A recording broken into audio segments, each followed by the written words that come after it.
something that matters. Do something that matters. Welcome to the Addy Podcast. Welcome to Addy Podcast. Welcome to the Addy Podcast. Welcome to the Addy Podcast. With me today is the digital artist and entrepreneur of Lake Park, Florida, AJ Brockman. AJ, how are you today?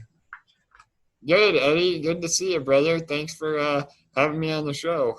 Well, thank you for joining us on this podcast, and I thought we would have a real interesting discussion kind of about your career and the things that you've accomplished. And I think we should start off by, you're in a wheelchair, and I know you have a condition called spinal muscular atrophy. And can you just kind of tell everybody what that means and how it impacts you?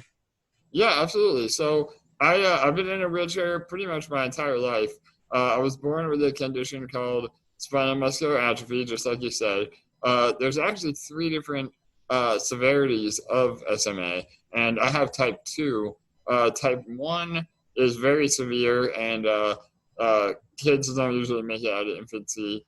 And then type 3 is pretty broad. I mean, there's people that can still walk around with type 3. And really, it's a neuromuscular disease that affects the neurons of my muscles, and so they slowly die over time.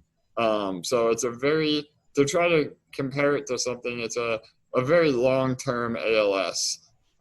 So my muscles waste away. I'm not able to rebuild them. Everybody's like, when do you go to the gym? It doesn't work like that. So it's I have what I have, and I try to make the best of it. Like I said, I've been in a chair since I was 2 years old, but I've never let it hold me back. So.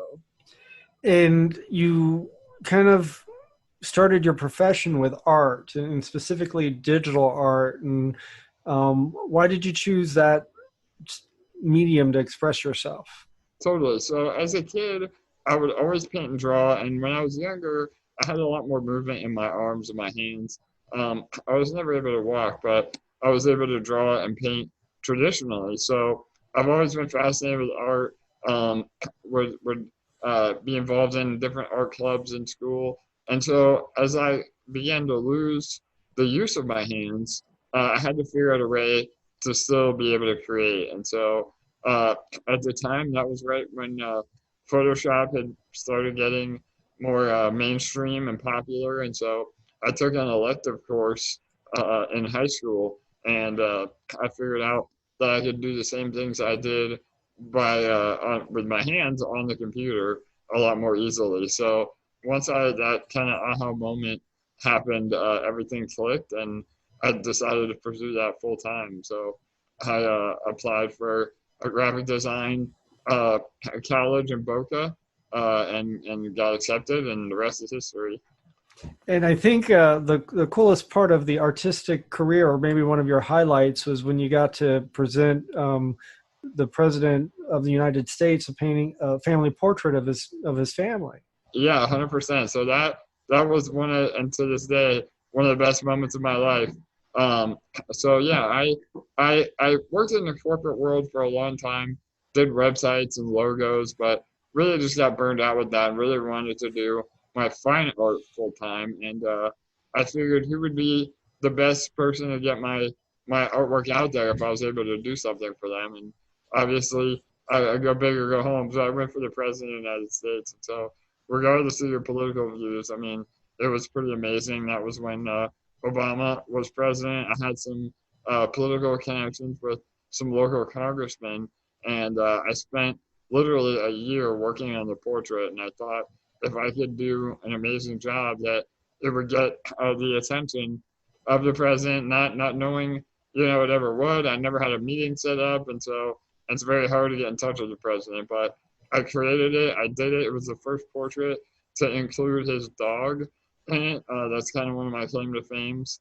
pet portraiture. So I thought that would be my angle. And right when he was re-campaigning in 2012, I was able to finally get in front of him, spend about 5 minutes with the president, which is a long time, and he was genuinely interested in how I did it, very, very down to earth, and he promised me that he would hang it in one of his libraries.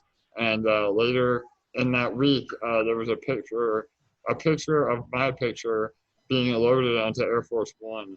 So he was a man of his word for sure.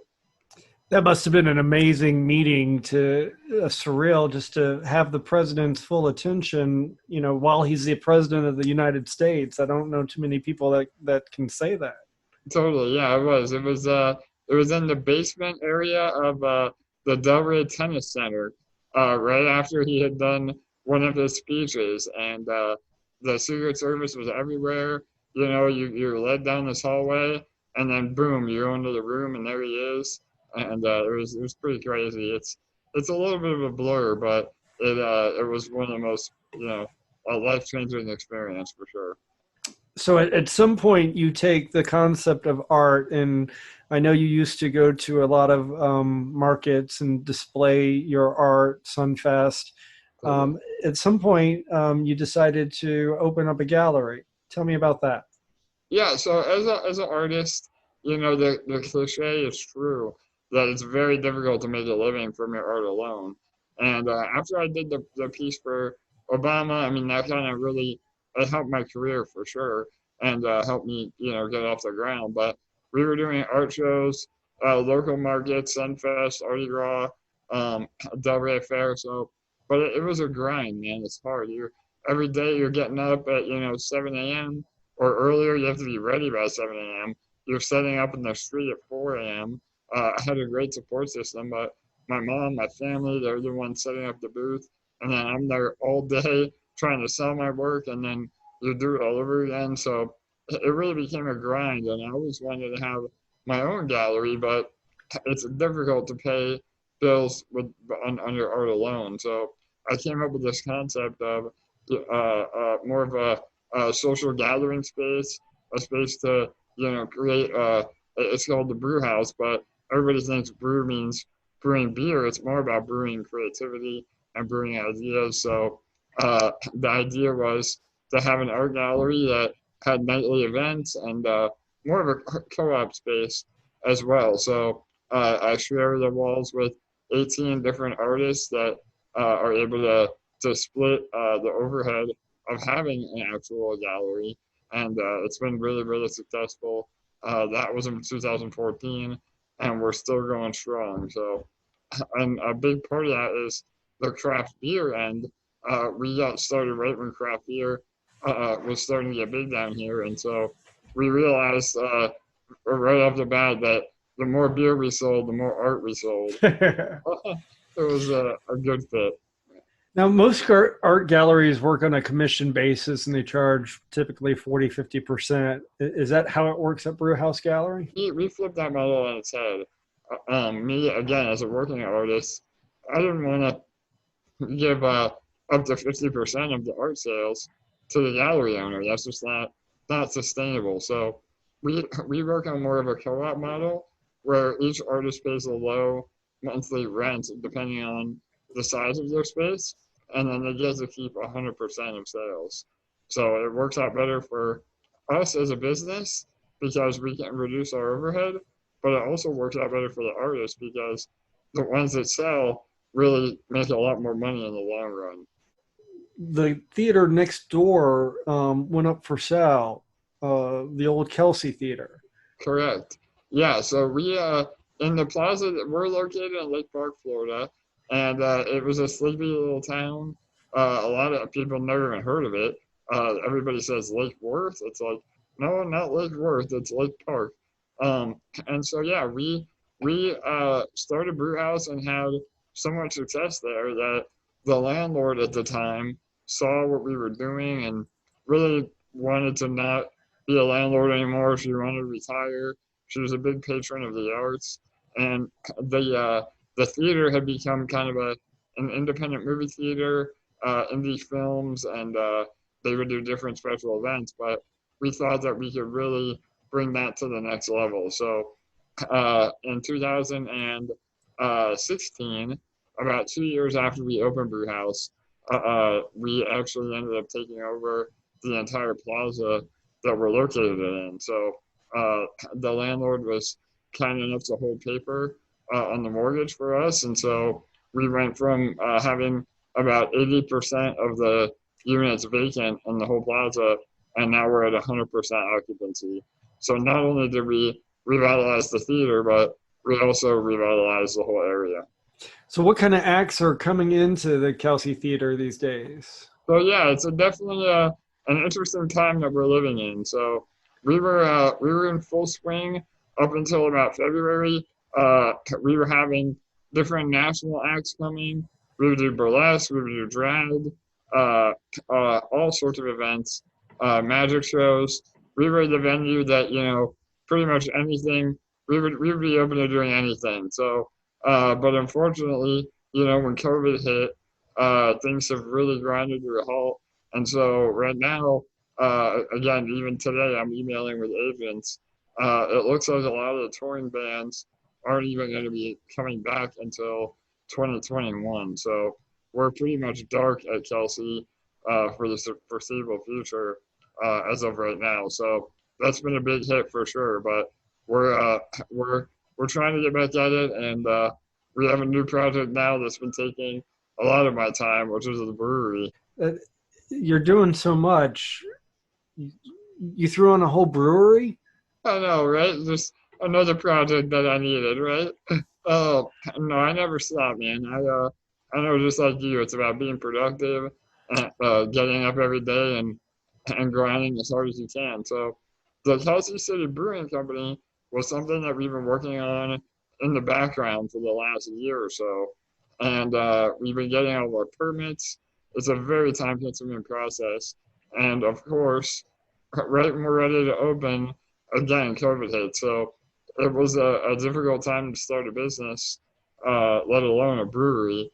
And so we had all the equipment there. We had the beer being made, and we figured we had to open. But it was a natural progression in what we were doing. I mean, we've always been a craft beer destination, and we've always supported other local breweries, and we'll continue to do that with some guest taps. But the ultimate goal was to be able to brew our own eventually. And Kelsey City is based around the history of Kelsey City. So the Kelsey Theater, Kelsey City, that's the tie-in of what used to be in the 1920s, basically all of Palm Beach County. It went from about Jupiter area down to South Lake Worth Boynton area, and that was called Kelsey City. And it was founded by a guy named Harry Kelsey. And so we wanted to honor that history through all of our beers. And all of our beers have a unique name behind them with a story that's relevant to the area. Right now, is the Brew House Gallery in Kelsey City Brewing open for business? We are. So yeah, we're zoned as a brew pub. So we're legally allowed to be open. We have food. We've been doing to-go orders for about a month now. But we're now doing outdoor seating and socially distanced tables inside. We're slowly bringing back our live music. The live music has been a really big part of what we do as well. But we're open for business, and again, even if you don't feel safe coming in, we have growlers and crowlers, which are canned growlers that with all of our beer to go. We're doing happy hour now every day, so we're slowly trying to get back to what the new normal is going to be. So. Do you have any special events coming up? Yeah, so we always have something going on, but we had our big block party scheduled. Our anniversary is in May, and we do a huge block party with bands and music, food trucks, and craft beer. But unfortunately, that had to get postponed. So we're working on that again. We may do something in the fall, October time. But for now, it's really just about, trying to stay safe and continue to roll out our beers and see where that goes. So the brewery has been the new focus, and things are picking up for sure. We were cut by about 90% of our usual sales, so it was a really, really big hit. But people are coming out. We appreciate the support from everybody that has, and really Lake Park, they've been doing a great job. They're really trying to promote business. Another brewery just opened in our area, Coastal Karma. They're about a block away. So again, it's happening. It's just I never thought we'd be in this situation. We just gotta make the best of it. I think it is an incredible situation for all of us, and we're doing our best, and we're all kind of suffering in our own way. What made you decide to pick up podcasting? I had some downtime, and I like to be productive. Yeah. It gave me a chance to reach out to people that somehow affected me, and kind of memorialize that moment. So. Totally. All of my guests have been kind of meaningful to me in some way, including you. So Right. I just thought, no profit motive, because I don't see how you can make money doing this. But Yeah, totally. I thought it would just be fun to do and put out there. And if I could do 10 podcasts in 10 weeks, that was my challenge, and I did it. Yeah, man. Hell yeah. Well, right on, for sure. If people wanted more information and wanted to support local business, where would they go on the internet for info on the Brewhouse Gallery, Kelsey City Brewing, and Kelsey Theater when it opens up again? Totally. So right now, the majority of our communication has been through Facebook. So you can find us on Facebook. All three of those, just type in the name. And we post on Instagram as well, but Facebook has been the majority of communication. I'm working on our websites as we speak, getting our websites relaunched for Brewhouse and Kelsey City. So that's another project under my belt. But yeah, that's been kind of how we're communicating with everybody. We'll have daily updates on there, what live music is coming, and we've been doing a lot of our live music outside as well. So last night we had a great event. Where again people feel a lot more safe not having to be indoors. So we're trying to keep the music alive, keep the art alive, and go from there. We also have a nonprofit, Kelsey Cares, and that has really helped to fund a lot of the arts and the music that we're still trying to do in our area. AJ, are you still doing art? Yeah, so that's a great question, Eddie. So yeah, brother, you, for those of you that know our relationship, but for those of you that don't, Eddie has been a big part of my life, and about 6 months ago now, he really helped me rediscover my passion again. So with my digital painting and opening Brewhouse and the theater and the brewery, I mean, there's only so many hours in the day, so unfortunately, a lot of my art had to take a back burner, and I lost that passion that I had for creating.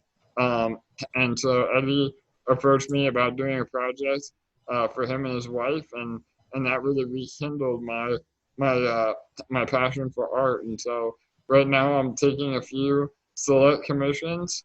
I'm actually working on one right now for a great friend of mine in the Belgrade area. Her and her husband have been asking for a commission for a long time, and finally I was able to say yes. So that really meant a lot to them and to me. So thanks to you, Eddie, I am creating art again. So if someone was interested in an AJ Brockman original, who would they contact? Yeah, so again, on Facebook, you can find me under my page, AJ Brockman, or you can visit my website, singlehandedstudio.com. You can get an idea of, what I can do there, my different pieces, and I'm only taking about 3 or 4 commissions a year now. They take me a very, very long time, and I want to be able to devote the right amount of time and make it special. So it's very limited, but if you're interested, you can get in touch there, and we can talk about it. Well, AJ, I want to thank you so much for your time today, and I think it would be kind of a fun thing to play us out on the documentary that you made about the painting you made for my family. Yes. Is it okay if I play that? Absolutely. I would love you to, man. Perfect. A.J. Brockman is not only an inspirational artist, but an innovative business leader. Like so many influential entrepreneurs, the business operations can often overshadow the creative genius that was their foundation. A.J. likes to say, work with what you have rather than focus on what you don't. This is the journey of how A.J. returned to what truly inspires him, creating his visionary art.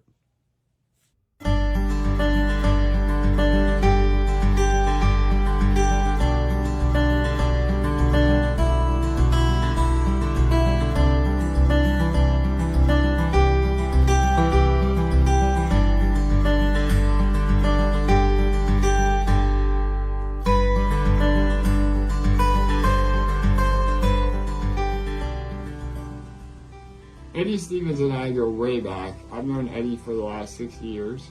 We originally met with Leadership Palm Beach County, which is a program that Eddie is super involved in, and I've gotten to know and love over the last few years on the media day.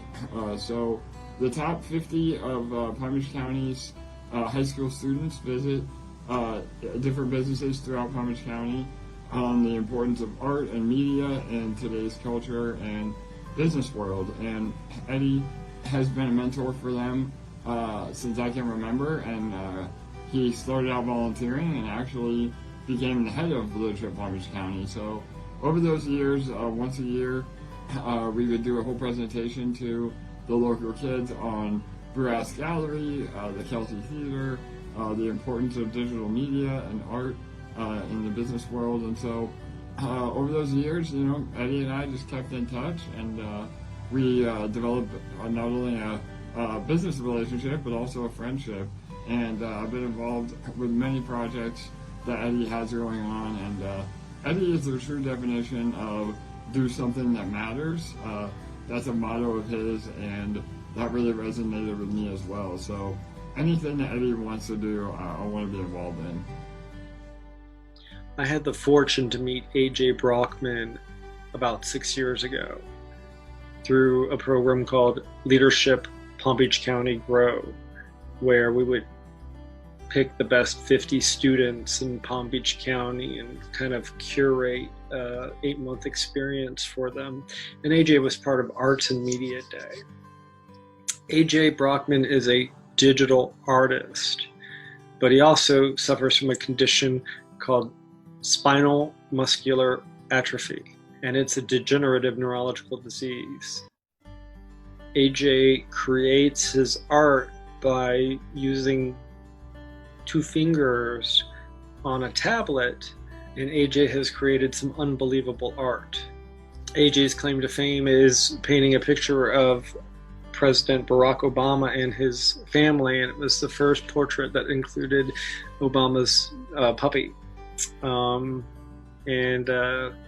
AJ got to give President Obama that painting personally, and I know that was a very special moment for AJ. I got to know AJ over these years and watched not only his art develop, but his unique entrepreneurial skill set. And AJ was creating a community, but not a community for himself to profit on. He was creating a community for artists to thrive.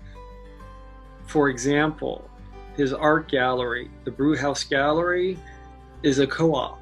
Most art galleries charge 40 to 50% commission, and the artist doesn't make as much money. At the Brewhouse Gallery, instead of a commission structure, the artist rents a portion of the wall for 3 or 4 months at a very reasonable rate. And any profits they make from the art shown in that particular area on the wall, the artist keeps 100% of the proceeds. AJ has created a very artist-friendly business model that really allows local artists to thrive. In addition to that, the Brewhouse Gallery is this incredible gathering place where you can drink craft beer and socialize and have a photography club meeting or play video games or see the living mural wall. And it's just a really neat place. If that wasn't enough, next to the Brewhouse Gallery is the Kelsey Theater, which is a theater that is now bringing in some really interesting national acts.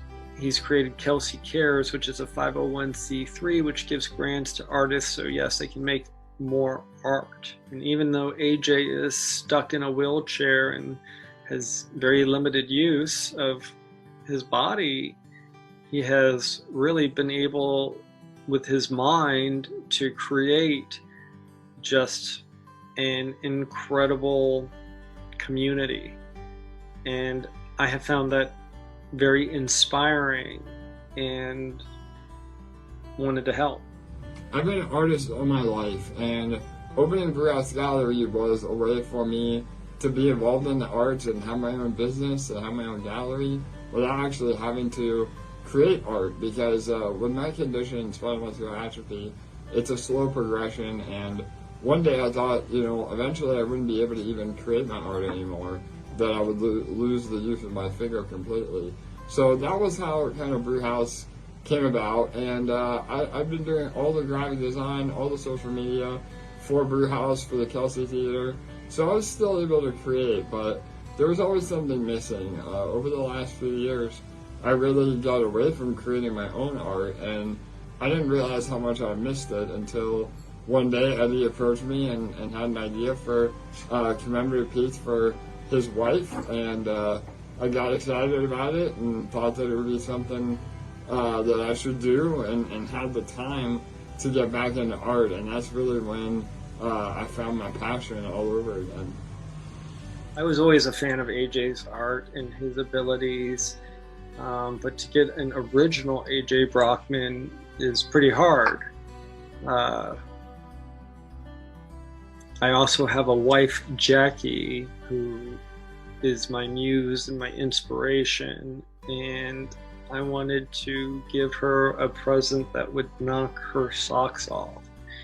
And we are dog people, and we have a number of dogs. So I thought, well, what if I get a portrait done of our dogs and give it to Jackie as a Christmas present?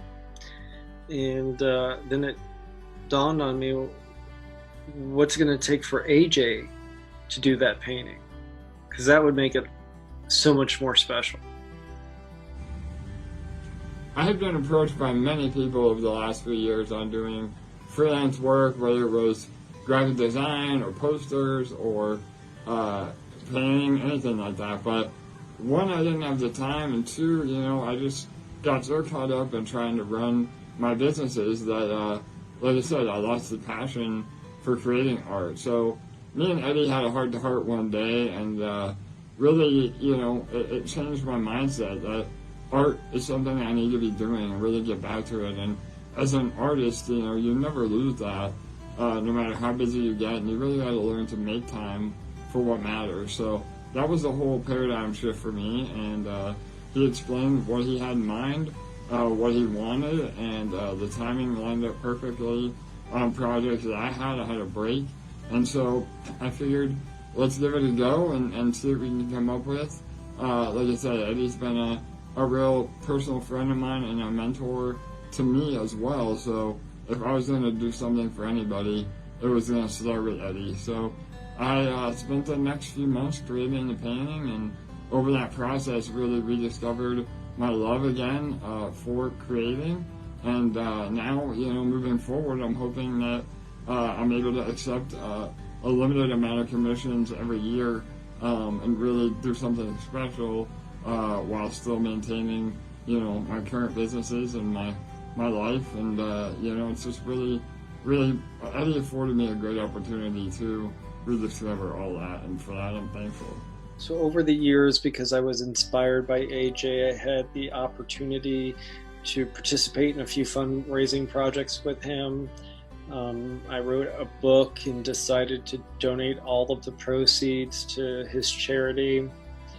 I also do inspirational speaking, and we put on a geeked out Star Wars night where I gave a speech about the meaning of Star Wars, and that night we raised over $6,000 for Kelsey Cares. That was pretty neat. Having someone like AJ Brockman out in the community is very inspirational to me, and if some of my resources can help him in his mission, I am more than happy to contribute because it's a good cause. Family portrait project was simply just me asking AJ to do a portrait of my dogs. I did not know what to expect. I gave him no instructions.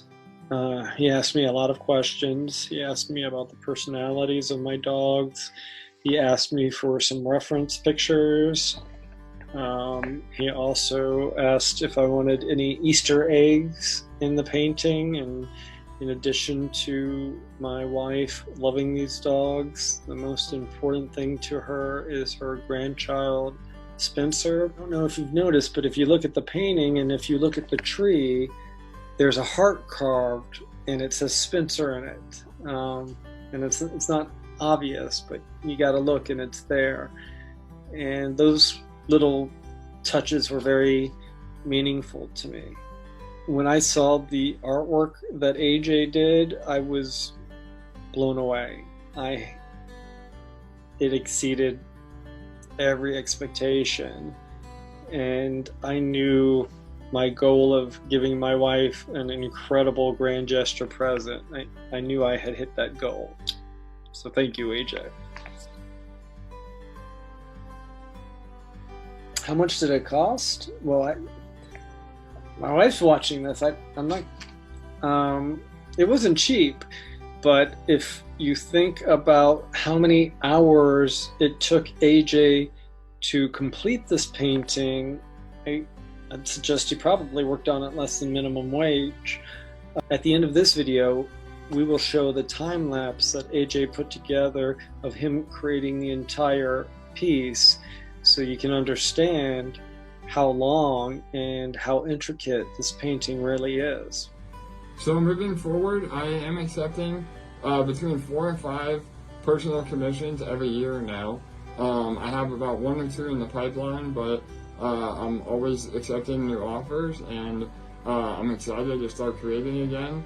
I'll be sharing all the work that I'm doing on my personal Facebook, as well as my website, singlehandedstudio.com. You can check it out there, and if you'd like to get in touch with me about a commission or have an idea on a project, feel free to get in touch. I would, without a doubt, recommend AJ Brockman for any type of portrait work, whether it's pets, families, or other. The experience was pleasant. AJ is an amazing person to work with. Did the grand gesture work? Did my wife love this painting? I'll let you be the judge. Oh my God.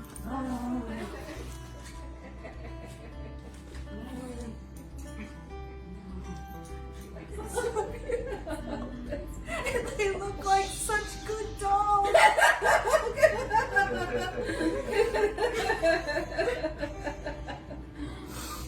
Hello, my name is Jackie Stevens. This is Maynard. And this is Maynard. I'm the proud owner of an AJ Brockman original. My husband gave it to me for Christmas in 2019. It's one of the favorite presents that he's ever given me. He's an amazing present giver in that he either gives me exactly what I've asked him to give me, or he goes out on a limb and gets me something really special.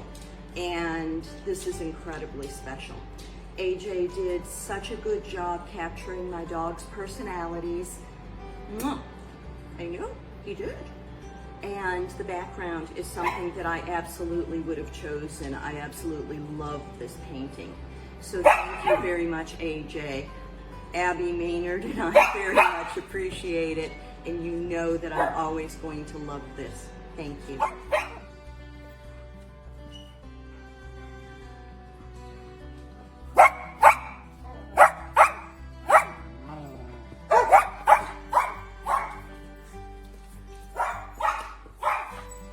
I would absolutely recommend AJ Brockman for private portrait work, whether it's your pets or people that you love or basically anything.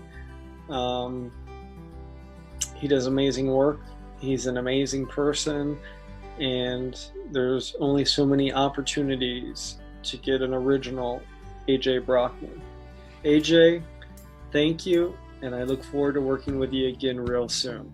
I love you, buddy.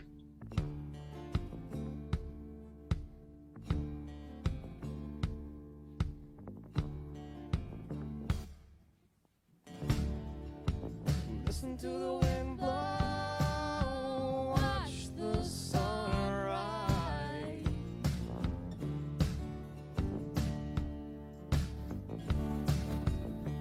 In the shadows, damn your love and your light. And if you don't love me now, you will never love me again. I can still hear you saying we would never break the chain. And if you don't love me now, you will never love me again. I can still hear you saying we would never break the chain.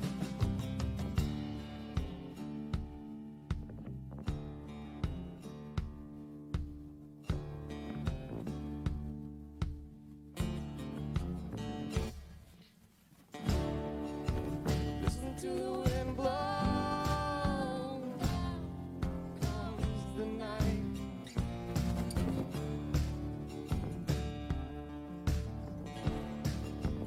Run in the shadows, damn your love, damn your light.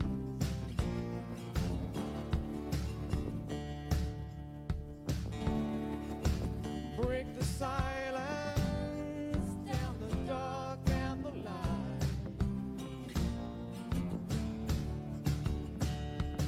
And if you don't love me now, you will never love me again. I can still hear you saying we would never break the chain. And if you don't love me now, you will never love me again. I can still hear you saying we would never break the chain. And if you don't love me now, you will never love me again. I can still hear you saying we would never break the chain.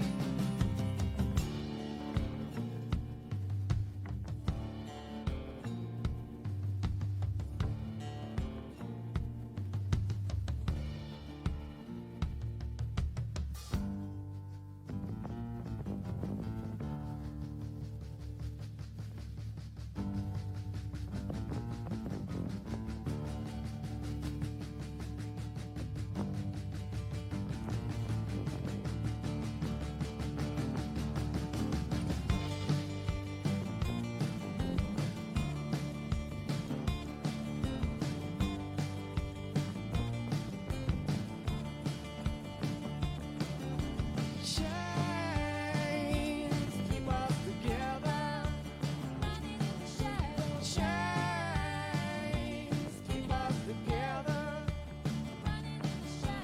Chains keep us together. Chains keep us together.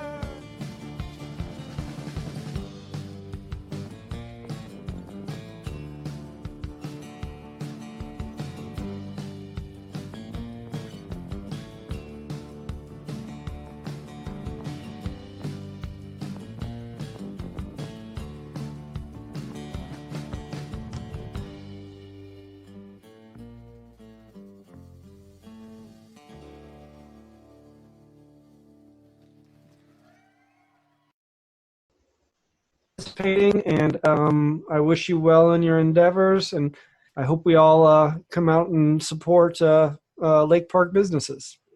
Thank you, brother. I appreciate being on the show, and take it easy. Much love. And that brings another edition of Eddie's podcast to a close. I would like to thank my special guest, AJ Brockman, for his time and for appearing today. Next week, be sure to join us for a very special podcast. We will be celebrating the release of Hamilton the Musical. We will have special guests, roundtable discussions, and all kinds of geeked out Hamilton special features for you. So until next week, do something that matters. Yo, Eddie, got a story to tell. Positivity touch you, bet you feeling like Braille. There's something to that trauma, you've been through it. Something like closure, the promise to get through it. Sometimes it's nice to lean on somebody's shoulder, especially when that shoulder been there a couple times over. That intimacy navigates in empathy. Eddie's podcast, a journey, relax and take a seat. Do something that matters. Do something that matters. Welcome to the Addy Podcast. Welcome to Addy Podcast. Welcome to the